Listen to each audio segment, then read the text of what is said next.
बच्चों, आज हम हिंदी में आरोह के अंतर्गत काव्य खंड में रघुवीर सहाय का जीवन परिचय पढ़ाने जा रहे हैं। इसके बाद इनके द्वारा लिखी जो कविता होगी उस कविता का सार और फिर व्याख्या बताई जाएगी। इससे पहले हम रघुवीर सहाय का जीवन परिचय देख लेते हैं। रघुवीर सहाय का जन्म सन 1929 ईस्वी में लखनऊ उत्तर प्रदेश में हुआ था।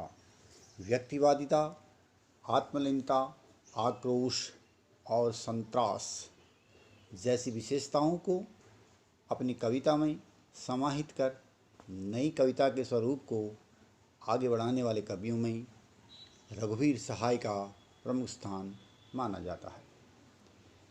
इनकी शिक्षा प्रारंभिक शिक्षा से लेकर के उच्चतर शिक्षा जो है बेसिक एजुकेशन से लेकर हायर एजुकेशन तक इनकी जो लखनऊ में हुई थी। लखनऊ विश्वविद्यालय से एमए अंग्रेजी से इन्होंने किया। इसके बाद इन्होंने विभिन्न पत्रिकाओं में संपादन का कार्य प्रारंभ कर दिया। मैंने बताया था कि संपादक का जो कार्य होता है उसकी देखरेख में संपूर्ण समाचार पत्र छपता है। कौन सी चीज़ें समाचार पत्र में आनी चाहिए, कौन सी चीज़ें नहीं आनी चाहिए, किस चीज़ को किस पृष्ठ पर आना चाहिए, यह सब कार्य संपादक का ही होता है।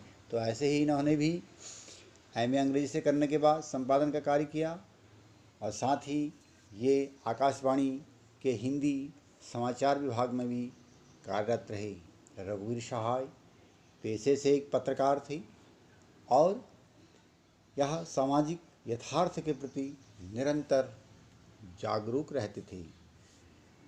इनकी अगर हम बात करते हैं, इनकी रचनाओं की बात करते हैं तो इनके सीढ़ियों पर धूप में आत्महत्या के विरुद्ध हंसो हंसो जल्दी हंसो, लोग भूल गए हैं, ये इनके काव्य संग्रह हैं। इन्होंने कविताएं ही लिखी। इसके अलावा इन्होंने संपादन का कार्य किया था। प्रतीक पत्रिका छपती थी और कल्पना जो पत्रिका थी, इन पत्रिकाओं का इन्होंने संपादन कार्य किया है। इसके अतिरिक्त अगर हम दैनिक समाचार पत्रों की बात करते हैं तो दिनमान एक दैनिक समाचार पत्र है। इसके अलावा दैनिक नवभारत टाइम्स ये समाचार पत्र थे, इनमें भी इन्होंने संपादन का कार्य किया। इन्हें जो सम्मान मिले, सम्मान नहीं, साहित्य अकादमी पुरस्कार से सम्मानित किया गया है। अगर हम इनकी भाषा शैली की बात करते हैं तो इनकी भाषा शैली में हमें एक सटीकता, स्पष्टवादिता और आत्मकथात्मक शैली के दर्शन होते हैं। साथ ही इनकी जो भाषा है एक सामान्य व्यक्ति की, एक कहते हैं आम बोलचाल की भाषा का इन्होंने प्रयोग अपने काव्य में किया है। इसके अतिरिक्त सामान्य शब्दों में भी एक नवीन अर्थवत्ता इन्होंने प्रकट की है। साथ साथ नए बिंबों, प्रतीकों और उपमानों का भी प्रयोग इन्होंने अपने काव्य में किया है। समाज को वैज्ञानिक दृष्टिकोण से समझाने में सक्षम रघुवीर सहाय जी का निधन सन 1990 ईस्वी में हुआ। निश्चय ही अगर बात करते हैं उनकी एक व्यवस्था अगर हम देखते हैं कुछ इन पंक्तियों के माध्यम से वह क्या कहना चाह रहे हैं, कविता में वह इसके विरुद्ध है। एक अपनी आवाज़ उठाने पर विवश हो जाते हैं। वह कहते हैं कुछ होगा अगर मैं बोलूँगा, न टूटे तिलस्म सत्ता का, मेरे अंदर का एक कायर टूटेगा।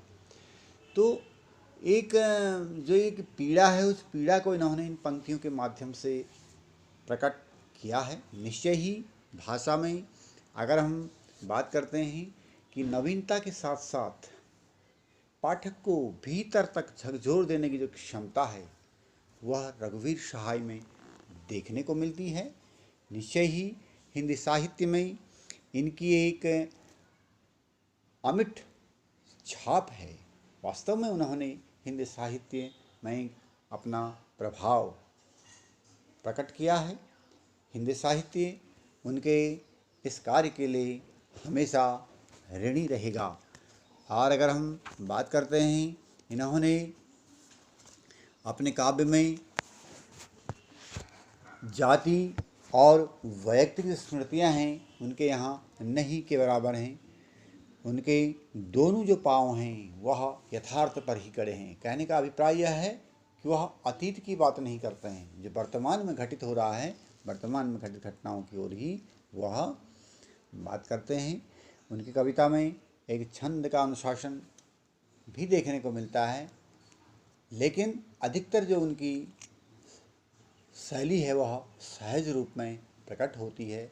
उनकी भाषा शैली के बारे में विश्वनाथ प्रसाद तिवारी जी ने भी कहा है कि रघुवीर सहाय का जो काव्य संसार था वह यद्यपि मामूली था, किंतु प्रभावग्रस्त और उपेक्षित जिंदगी का संसार है। इसका भाव क्या है कि समाज के जो उपेक्षित लोग हैं उन लोगों को उन्होंने अपने काव्य में अधिक उकेरा है। उनकी कविताओं में यद्यपि बदलाव की बड़ी बड़ी बातें तो नहीं हैं, परंतु वे बातें जो भी हैं वह हमारे समकालीन यथार्थ को बड़ी कटुता से और संवेदना के साथ प्रस्तुत करती हैं। रघुवीर सहाय की जो कविताएं हैं वह संकीर्ण अर्थों में राजनीतिक नहीं हैं, साथ ही किसी विशेष मत के प्रति भी वह इंगित नहीं करती हैं। भाषा को रघुवीर सहाय ने एक नया तेवर दिया है। निश्चय ही व्यंग और स्पष्टवादिता और बिंबात्मकता का जो एक समावेश है, इन तीनों का एक संयोग है, वह इनके काव्य में देखने को मिलता है। तो इस प्रकार से रघुवीर सहाय का एक संक्षिप्त जीवन परिचय हमने यहाँ पर पढ़ा था। इसे आप ध्यान से सुन लेंगे और अपनी नोटबुक में उतार लेंगे। आज के लिए बस इतना ही। Thank you.